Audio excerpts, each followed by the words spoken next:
노인이 몇 살부터입니까? 노인은 몇 살부터입니까? 우리나라에서 65세. 동의하십니까? 동의하십니까?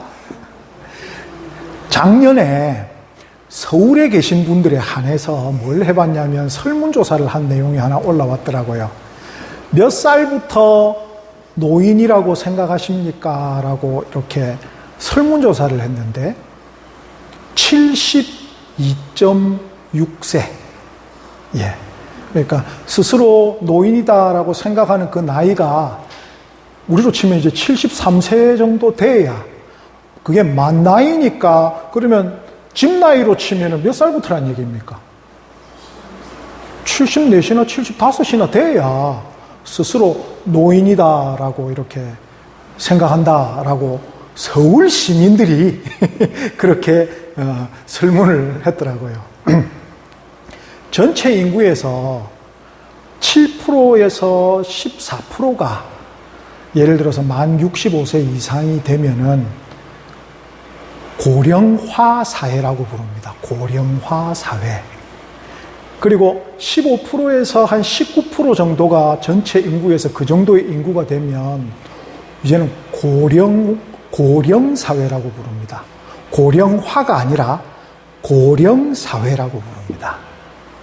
그리고 인구에서 전체 비율이 20%가 넘으면 65세 이상 되시는 분이 초고령 사회라고 부릅니다. 우리 추자도는 몇 프로게요? 몇 프로게요? 35%가 넘습니다. 예. 그것밖에 안 돼? 예, 35%가 넘습니다. 제주도의 읍면동 단위 중에 제일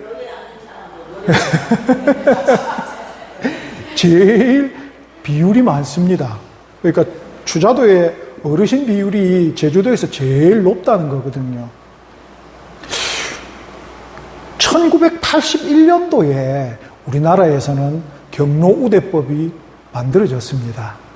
이제 그때부터 65세 이상을 노인으로 했었는데 그때는 전체 인구의 약 한 9%?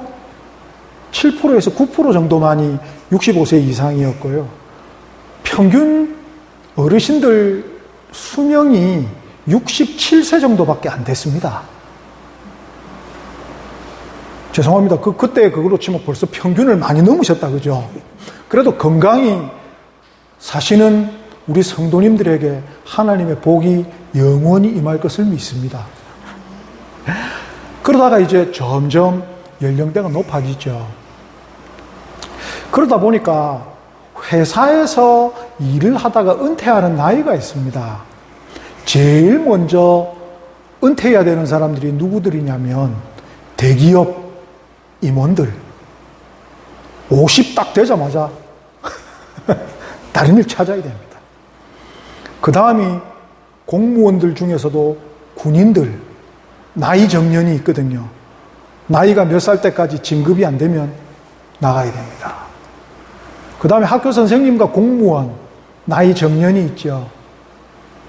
그렇게 나이에 정년이 있다라는 얘기는 잘 생각해 보면 그 일을 맡음에 있어서 정신적으로나 육체적으로 이제 그 일을 정상적으로 맡지 못한다라는 것이 뭘까요? 이렇게 표준화되어 있기 때문에 은퇴라는 것이 있는 것이죠. 오늘 본문이 사실은 그렇게 시작을 합니다. 다윗이 정확하게 몇 세부터 몇 세까지 살았는지는 잘 나오지 않지만 40년을 왕으로서 살거든요. 그리고 그 앞에 세월들을 이렇게 저렇게 계수를 좀 해보면 다윗은 한 70세 정도까지 산 것 같습니다. 근데 오늘 말씀이 무엇이냐면 가장 인생의 후반부, 왕으로서 이제 은퇴합니다. 왕자인 솔로몬에게 이제 네가 왕해라. 말 그대로 이제 뒷방 노인네가 된 것이죠. 뒷방 노인네가 돼서 뒤에 앉아 있는 것입니다. 사실 별 할 일이 없겠죠. 인생에 있어서 모든 것을 다 경험해봤고 다 이루어냈지 않습니까? 그런 다윗이 이제 은퇴하는 겁니다. 현역에서. 근데 현역에서 은퇴하자마자 뭘 하냐면 하나님의 성전에서 일을 할 사람들을 계수하고 모으고 있습니다. 잘 생각해 보면 다윗이 평생에 하고 싶었던 일이 있었습니다. 그게 무엇이냐면 하나님의 성전을 짓는 일이었습니다. 그 일은 본인이 꼭 정말 하고 싶었는데 하나님께서 그의 인생에서 허락을 안 해주십니다. 대놓고 넌 피를 많이 흘려서 안 돼 라고 대놓고 넌 안 돼 하셨습니다. 얼마나 마음에 상심이 클까요? 내가 일생일 때 하나님의 집을 한번 지어드려야 되겠다 생각을 하는데 하나님이 넌 안 돼? 아마 너 인생에선 그거 안 돼? 라고 말씀하시면 얼마나 마음에 상심이 될까요? 그리고 그가 살면서 얼마나 하나님께 충성하고 살았습니까? 하나님, 내가 그래도 하나님한테 이렇게 충성하면서 살았는데, 하나님 믿으면서 이렇게 살았는데, 그거 하나 좀 안 이루어주십니까? 라고 말할 수도 있겠죠. 그러나 다윗은 그런 말을 하지 않습니다. 우리도 우리의 인생에서 저보다 훨씬 더 많은 세월을 살아오셨던 분들이 여기 한 명 빼고 저보다 다 오래 사셨거든요. 사시면서 하나님 믿으신 그 세월이 얼마나 오래되셨습니까? 그런데 하나님께서 우리가 원하는 모든 삶의 것들을 이루어 주시진 않으셨잖아요. 그렇지만 하나님께서 우리 인생에 간섭 안 하신 것도 아니잖아요. 모든 인생에서 간섭해 주시고 하나님 믿을 수 있게 하여 주시고 하나님 믿게 해 주시고 대를 이어서 하나님을 섬길 수 있게 해 주시고 그 모든 것들을 이루어 주셨는데 안 이루어 주신 것도 있다 이거죠. 자, 은퇴를 합니다. 은퇴를 했습니다. 다윗이. 정말 하고 싶은 성전을 못 짓지만 내 아들이 이제 성전을 짓습니다. 모든 재료를 다 준비해 줬습니다. 그리고 이제 준비해 줄 것이 무엇이냐면 거기에 일할 사람들까지 내가 다 준비해 줘야 되겠다라는 생각을 마지막까지 하는 겁니다. 비록 내 때 이것을 이루지는 못하더라도 내 아들이 하나님 섬기는 일에 성전을 짓는 일에 부족함이 없도록 내가 해줘야지. 그렇다면 나는 하나님을 섬기는 사람들을 다 여기서 뽑자. 전국의 레위 사람들이 흩뿌려져 있거든요. 왜? 이때는 성전이 예루살렘에 없으니까 전부 하나님께서 흩어져 살아라 하는 그 마을들에 레위 사람들이 흩어져 살고 있었던 시기입니다. 그 사람들 중에서 엄선합니다. 자, 당신들 수를 다 세세요. 38,000명입니다. 라고 나오죠.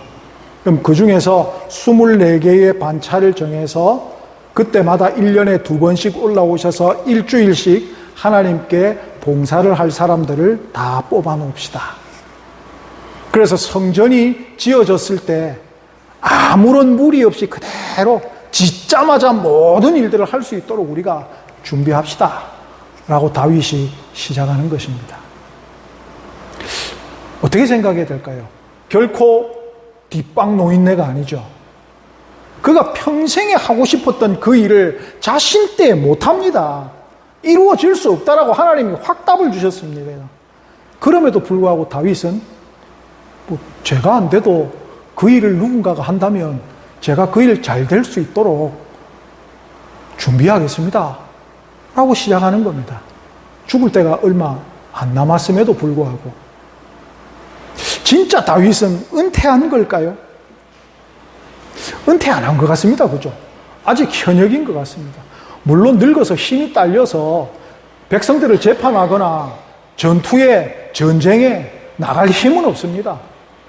그럼에도 불구하고 지금 무엇을 하느냐? 그가 할 수 있는 하나님의 성전을 세우고 하나님의 사람들을 세워나가는 일에 그가 할 수 있는 역량을 발휘하는 것입니다.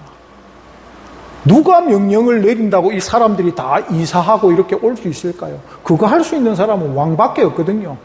그 일을 본인이 하고 있는 것입니다. 그리고 6절 말씀을 이렇게 읽어보면 6절 말씀이 그렇습니다. 다윗이 레위의 아들들을 게르손과 그핫과 무라리에 따라 각 반들로 나누었더라. 자신은 하나님의 그 성전에서 찬송 부르고 예배 드리는 걸 못 볼 수 있습니다. 그럼에도 불구하고 그 일이 잘 될 수 있도록 마음을 잡은 겁니다. 다윗이. 거기에 있어서 마음이 상해 있었다면 어떨까요? 하나님을 향해서 마음이 좀 상해 있다면 어떨까요? 하나님 이거 안 들어주시는데 뭐 잘 되든지 말든지. 아이고 이놈의 교회 내 빼고 잘 되는 거 한번 해봐라. 그 사람 없어도 교회는 잘 됩니다. 왜? 하나님의 교회이기 때문에. 그런 마음을 그 사람이 고쳐야죠. 내가 아니더라도 됩니다. 예. 나를 써주시고 나를 그 일원 중에 받아주신 하나님을 찬송하고 감사해야죠. 그래서 다윗이 마음을 가다듬습니다. 하나님이 비록 허락하시지 않았지만 나는 그래도 하나님을 섬길 거야. 하나님 섬기는 다음 세대들을 또 하나님 섬길 수 있는 성전을 잘 꾸밀 거야 하면서 사람들을 모으고 지혜롭게 그것을 이어갑니다. 생각해보면 다윗이 솔로몬에게 이 모든 것을 그냥 명령해 줄 수도 있습니다. 그런데 성경의 표현은 내 아들 솔로몬이 어리고 미숙하여라고 표현합니다. 예전 성경을 보면 어리고 연약하여라고 되어 있거든요. 근데 현대 성경은 미숙하여 되어 있습니다. 하나님을 잘 섬기는 일에 있어서 내 아들이 부족할 수 있다. 경험이 없어서 이런 거 착착착착착착 잘 못할 수 있다. 라고 생각이 든 겁니다. 그래서 그가 일생에 있어서 경험하고 얻은 지혜를 지금 발휘해서 이렇게 숫자가 나오면 이렇게 나누면 되겠다라는 것입니다. 사실 제사장이 이렇게 해서 숫자를 나누어서 섬겨라라는 것은 하나님께서 명령해 주신 내용에는 사실 안 들어 있습니다. 이걸 법제화시킨 게 누구냐면 다윗입니다. 제사장 가문이 또 대제사장들이 순번을 따라 돌면서 이렇게 섬기는 것을 법제화한 것은 다윗입니다. 왜? 더 하나님 잘 섬기고 섬김에 있어서 어디에 허점이나 구멍이 없게 하기 위해서 일생일대의 지혜를 사용하는 것이죠. 다윗 왕국이 나중에 솔로몬 이후에 두 개로 쪼개지는데 거기에는 두 종류의 사람들 때문에 쪼개집니다. 솔로몬의 아들 르호보암이 왕이 됐을 때 그에게 조언하는 두 부류의 사람들이 있었습니다. 어르신 세대와 젊은 세대가 있었죠. 어르신 세대들은 백성들이 힘들어하니까 좀 일도 줄여주고 그렇게 합시다라고 왕에게 조언합니다. 상당히 지혜로운 조언이죠. 그 어른들은 솔로몬의 위대했던 혹은 더 나이가 많으면 다윗의 위대했던 그 시대들을 다 지켜본 어르신들입니다. 무엇이 필요하고 하나님의 나라에서는 어떻게 살아왔다라는 것을 경험하신 분들이죠. 그분들이 왕에게 조언한 것은 좀 일 좀 줄여주고 백성 사랑하는 모습을 보여줍시다라는 것이었습니다. 그에 비해 젊은 세대는 무슨 말씀하십니까? 왕의 새끼손가락이 전왕의 허리보다 굵다는 것을 보여주십시오. 채찍으로 다스렸다면 이제는 정갈 채찍으로 다스립시오. 이렇게 얘기합니다. 참 지혜롭지 못하죠. 우리 어르신들이 일생을 살면서 쌓아왔던 지혜들 이제 어디 쓰실 때가 있습니까? 예. 아이고 아무도 취급 안 해주잖아요. 그 스마트폰 그거 좀 못하면 어떻습니까? 그죠? 그 컴퓨터 좀 못하면 어떻습니까? 인생에 있어서 오랫동안 하나님을 섬기면서 깨달았던 것들이 있으신데 하나님의 나라에서 살아오시면서 이렇게 하는 것이 하나님의 나라의 원리구나 라는 것을 알아온 것들이 있으신데요. 그걸 사용하는 거죠. 어디에? 하나님의 나라, 하나님의 나라의 백성들과 그 후손들을 위해. 참 젊은 사람들이 듣기 어려워하는 것입니다. 나이 많은 사람들의 진실한 조언에 대해서 귀찮아하죠. 아유, 세대가 바뀌었는데, 그런 걸 얘기하시오. 아유, 뒷방 노인네가 그런 걸 얘기하시오. 알지도 못하면서 그런 걸 얘기하시오. 라고 얘기하죠. 예. 시대는 바뀌지만, 복음의 본질은 바뀌지 않습니다. 오늘 26절 말씀을 보면, 참 재미난 표현이 있는데요. 본래 성전은 성막이었습니다. 하나님께서 처음 명령하신 것은 고정식 건물이 아니라 이동식 천막이었죠. 그러니까 그걸 들고 다니는 사람들을 하나님께서 정해주셨습니다. 자, 천막은 어느 자손이 들고 그 안에 있는 법궤는 제사장 누가 들고 다 정해주셨단 말입니다. 그건 하나님의 명령이죠. 그런데 고정식인 성전이 만들어지고 나서는 이동할 일이 없는 겁니다. 그러면 그 일을 위임받았던 가문들은 할 일이 있는 겁니까? 갑자기 실업자 되는 겁니까? 갑자기 실업자 되는 거거든요. 그런데 다윗은 아주 지혜롭게 그 사람들을 다른 일에 배치시켜 줍니다. 이건 어디서 나온 지혜일까요? 사실 어떻게 보면 하나님이 지정해 주신 일인데 다윗이 바꾼 거잖아요. 그러면 안 되잖아요. 그런데 본질이 무엇인가를 다윗은 알고 있는 것입니다. 하나님이 이 거룩한 레위 사람들을 거룩하게 해서 지금 시키시는 이유가 뭐냐라는 것을 다윗은 그 의도를 알고 있는 것입니다. 자신을 거룩하게 해서 하나님 섬기는 모습을 다른 백성들에게 보여주는 사람들이거든요. 그렇기 때문에 그 사람들이 이제부터 이거 일하지 마십시오라고 얘기하면 얼마나 큰 상실감을 가질까요? 글쎄요, 교회에서 열심히 일하고 있는 분한테 이제는 은퇴할 나이가 되셨으니까 스톱하십시오. 두 가지 감정이 같이 밀려오겠죠. 아이고, 이제 내가 지금까지 했으니까 다음 세대한테 그냥 이제 넘겨줘도 되겠다. 라는 마음도 있으실 거고, 또 마음 한편에는 어떠십니까? 나 아직도 하나님한테 봉사할 수 있는 힘과 능력이 그래도 좀 남아있는데, 아이고, 그 나이가 뭐라고 그거 그냥 이래 은퇴를 시키나 하실 수 있겠죠. 하지만 본질이 무엇이냐? 하나님 섬기는 모습을 보여주는 것이 본질이라는 것을 다윗은 알고 있기 때문에 그 본질을 훼손하지 않고 그 사람들의 일을 다른 곳에 배치시키는 겁니다.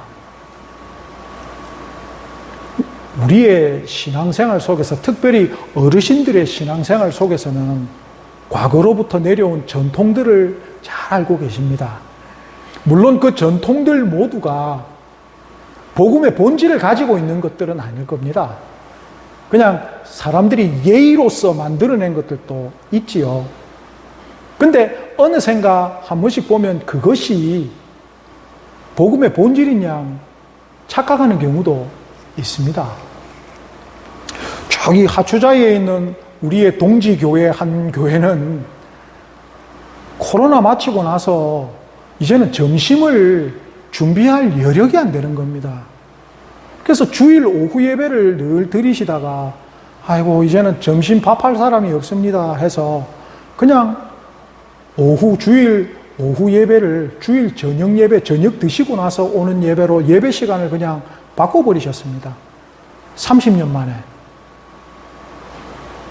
이게 복음을 훼손시키는 게 아니잖아요.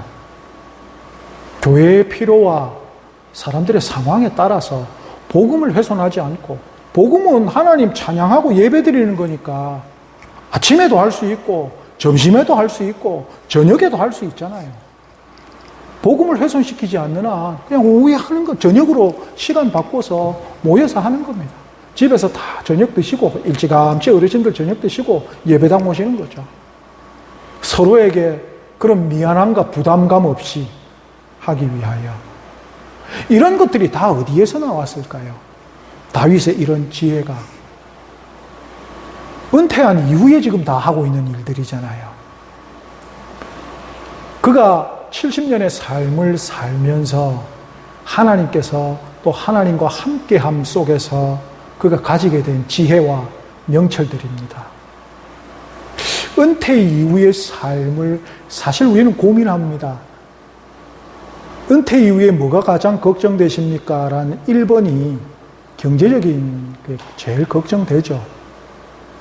근데 우리가 인정해야 될 것이 무엇이냐면 모든 공급자는 하나님이시라는 것입니다. 하나님께서 모든 것을 공급해 주시는 분이심을 우리가 믿고 사는 것입니다. 그게 신앙입니다.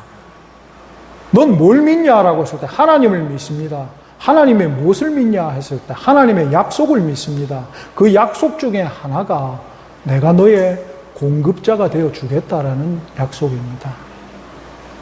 성전에 있는 가장 중요한 법궤 안에 3가지가 들어있는데 그 중에 하나가 만나를 담은 금항아리입니다.